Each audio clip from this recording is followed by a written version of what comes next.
Here's Quagmire showing signs of depression.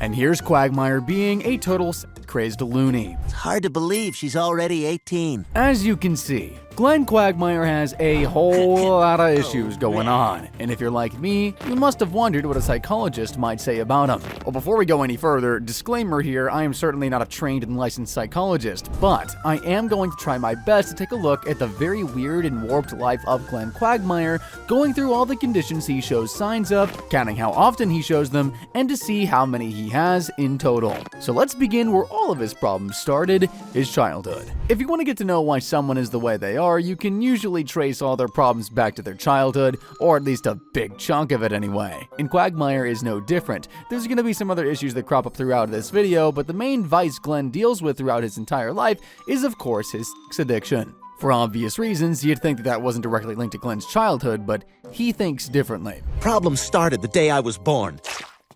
It's a boy, Mrs. Quagmire. Ah, that's wonderful. I was born 9 times that day. How do you feel? Could you put him back so I can push him out again? We'll cover this in more detail later, but Glenn's on the stand here after being put on the sex offenders list, so he's trying to explain why he's so obsessed with doing the dirty, and he thinks it's because of his mom, and it's not hard to see why. The only way I learned my ABCs was by learning the names of all the guys my mom slept with. Art, Bob, Chet, Don, Ed, Frank, Gus, Hal, Irv, John, Ken, Lou, Matt, Ned, Ox, Pat. He didn't even get to go to his own high school prom, but his mom did. Hey, is Crystal ready? Hey, listen, have my mom home by midnight, okay? How about I plow her in the limo and have her home in 20 minutes? Oh, come on, Ronnie. She bought the dress. Quagmire doesn't strike me as a guy who goes to therapy, but he certainly knows what kickstarted his out-of-control sex addiction. Thanks to my mom, I never had a chance to be like everyone else. My misguided carnal instincts are the result of being raised by a sexual deviant. All I'm asking is that you give me the break that my childhood never did. We don't really see a lot of Glenn as a kid, and if we do, it's usually him showcasing some early learned behavior from his mother. Oh, now she's just setting me up, right? How dare you come in here and tell me to seek forgiveness? Where do you get off? So now he's an adult and sorta understands his problems. What's his relationship like with his mom and dad?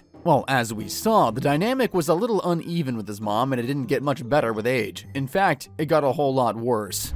Mittens, shut up! Mittens, shut up! Don't you talk to Mittens that way! Mittens is a member of this family! Mom, you want this 3-way to happen, you're gonna have to change your tone. I'm not sure a lifetime of therapy could come close to unpacking that. As for Quagmire's dad, he was a respected lieutenant in the US Navy, so he wasn't around much for him as a kid. But despite that, I'd say he had a pretty good bond with his pop. Son, I won't lie to you. Wally, good to see you. This is my son, Glenn. Nice to meet you, Glenn. You should be very proud of your dad. Oh, I am, sir. It was an honor to serve with him. Now, obviously the elephant in the room here is that Dan Quagmire has been going through some personal problems of his own. Namely, that for his entire life, he's felt like a woman trapped in a man's body. And when he breaks the news to his son doesn't take it too well. And while I'm in Quahog, I plan to have a sex change operation. Oh, come on, just be gay. And it sorta depresses him. Oh my God. What do you think, boys? I'm walking on sunshine. Whoa! Obviously, I'm no therapist, but aside from any bigotry on Glenn's part, I think some of his disappointment in his dad's life choice comes from the fact that he grew up without a good male role model in his life. Like, it's almost as if because he didn't know his dad that well, he made him someone he wasn't in his head. It's something way beyond my qualifications, which I have none, but you don't have to be an expert to see Glenn's relationship with his dad suddenly crumbles after this. Life or miserable? So now you're happy and I'm miserable. I see. I'm sorry you feel that way. And this might go a little way to explain the whole made-up version of his dad I was talking about. My dad talking about decorating in women's clothing? All I've talked about for years with these people is what a war hero you were. After this fight with his dad, Quagmire seems to regret saying the stuff he did. But Ida goes off to a hotel where she meets and sleeps with Brian, and let's just say when Quagmire finds out he don't hold back. Get out of there, you dirty little bastard! You're dead!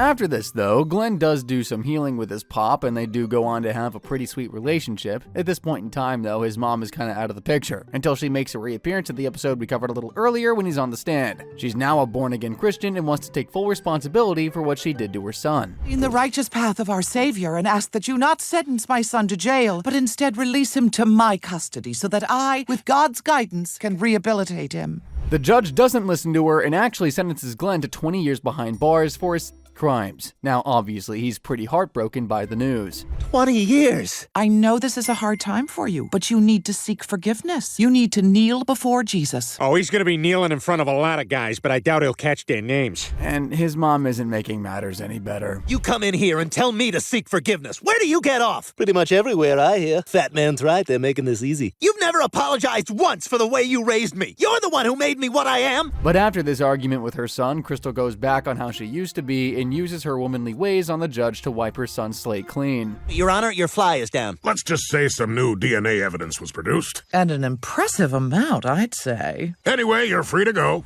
She even admits to being a bad mom. Glenn, I was a terrible mother. I wasn't there for you when I should have been, but I'd love a second chance. I'd like that. I'd like that very much.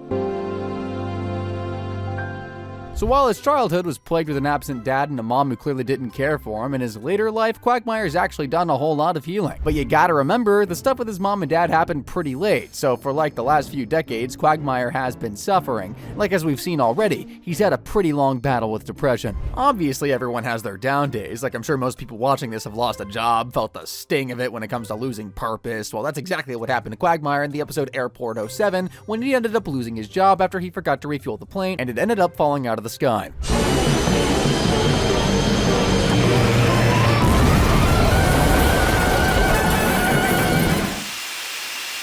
So after being let go by the airline, Quagmire is forced to give up his house and move in with Griffins, where he spends most of the time drowning his sorrows. Guys, the only thing I know how to do is fly a plane. That's what I was born for, and I'll never be happy unless I can do it again. Somehow we've got to get Quagmire his job back, and that's the only answer. Another time Quagmire got rightfully down in the dumps was when his sister came to visit him after a choking incident, and she brings with her her abusive boyfriend, and Quagmire can't stand hearing his sister being spoken to like dirt. Got it Monday. Can I put my nightgown back on? No, I'm not done drawing!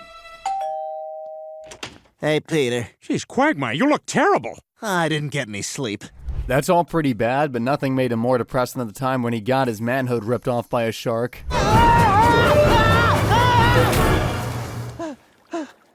Quagmire, are you okay? Do I look okay? Having no junk is like the end of the world for Quagmire, and he sinks into a super deep depression, like he becomes suicidal. Although he's got a pretty unique way of trying to pull the trigger on himself. Here's a suggestion. Blow your brains out in front of all these people. Is this real? Sadly, Lois, it is real. Poor old Quagmire is going through it, and he nearly makes a huge mistake. Got a lot to live for, according to everybody. I'm not gonna kill myself. Well then, maybe I can help. Quagmire, no! His friends rally around him, and Glenn finally feels like he can open up about what's bugging him, even if they can't do anything about it.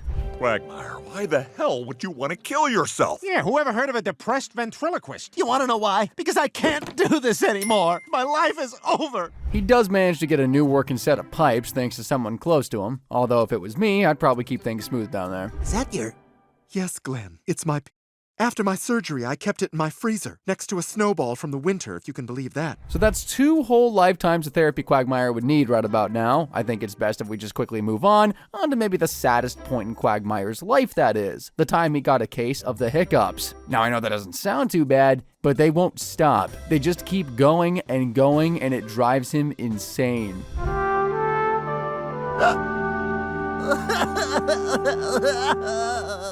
The relentless hiccups get so bad that he literally begs Peter to end it all for him. I need you to do something for me, Peter. What is it? You name it. I don't want to live like this. I need you to kill me. What? Quagmire, I can't do that. You're my best friend. If that's true, then you'll do it. You don't know what it's been like. I can't remember the last time I slept 15 minutes straight. It's torture, Peter, and it's driving me insane. Please, I'm begging you. Quagmire's depression, as you can see, is pretty constant throughout the series, and it makes sense. Sure, there's valid individual reasons why he's been depressed in the past, but there's also a blanket of sadness that covers his whole life, and that's mainly due to a rampant sex addiction. Addicts usually use substances and experiences as a way to numb the thoughts and feelings they're going through on a day-to-day basis. And as we saw earlier, in Glenn's case, it's probably down to his relationship with his mom from his childhood. Hey, intergenerational trauma is a real thing. Speaking of which, You ever accidentally to young pictures of your mom? Who the starts a conversation like that? I just sat down. so that's 3 lifetimes now. Anyway, I guess Glenn has to use old pictures that he finds laying around the house because he had to ban himself from watching stuff online, you know, after last time. Quagmire? Hey, nobody's seen you in days. Hey, Peter. I've just been, checking out some of that internet. You okay? Yeah, I'm good. I'm just gonna go and check my mail over there. Geez, apparently he was only inside for like 3 days. Like, come on, Glenn, surely it's bruised at this point, give it a rest. When he's not choking the chicken, though, he's looking to score anytime, any place, anywhere. Hey, there are no kids in here, right? No, just me. Oh, thank God. You want to have unprotected sex? Really, buddy? You couldn't wait until you got out of school? Quagmire's addiction is more than just trying to pick up chicks anywhere. There's been a few times he's crossed the line to get his fix, even if this was technically a favor for Lois. Sweetie, how old are you? 16. 18. You're first. Mom! I like where this is going. Giggity, giggity, giggity. To be fair to Glenn, though, he does try to manage his addiction throughout the show. Like, he even goes as far as structuring it to the point he hires Chris as a receptionist. Chris, could you please get Hannah a thank you basket and schedule her next appointment? Of course. Mr. Quagmire can fit in you at 3 o'clock a week from Thursday. And to be extra fair to Glenn, he does manage to get a hold on this addiction as the show goes on, to the point that it's actually referenced in the show.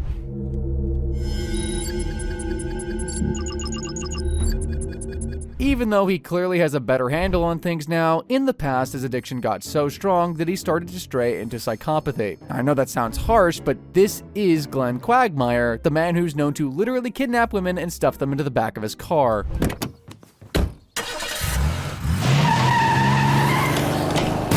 Peter, what the hell? My car! Oh, damn it! Hey, come back! He ain't picky either, although he does like to take advantage of people, like the time he visited Quahog's insane asylum and just couldn't help himself. All cripples are insane. Euthanize this man. Something I can help you with? Yeah, you got any brain-dead women in there you let people have with for a few bucks? Sure, come on back. He's also the guy who, well, let's just say Glenn doesn't mind going to a different species to get his fix. I now pronounce you husband and wife. You may kiss the bride.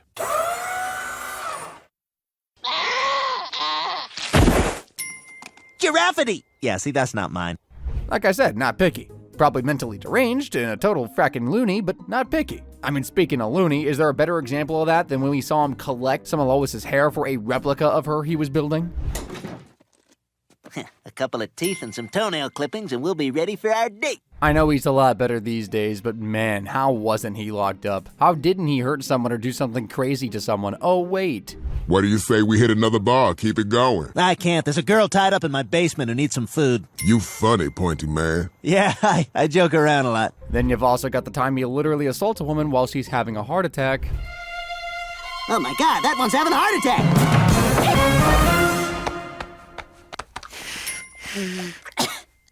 That was amazing. You saved her life. Thank God you know CPR. What the hell's CPR? Honestly, for like the first 10 seasons of Family Guy, we could pull up any episode and watch Glenn Quagmire be a sex-crazed psychopath. I'm certainly, again, not qualified to say, but if you ask me, he shows strong signs of pretty severe depression, a super complex sex addiction, and pretty strong signs that he's a sex-crazed psychopath. But like I said before, Glenn is doing a lot better these days, so he's probably way ahead of the curve and already in therapy. That's all the psychoanalyzing we got for you today, but if you want to check out some more Family Guy goodness, then head on over to our channel to check it out. Or if you want a different flavor, then you can always click on this great video on the screen right about now. And as always, thank you for watching.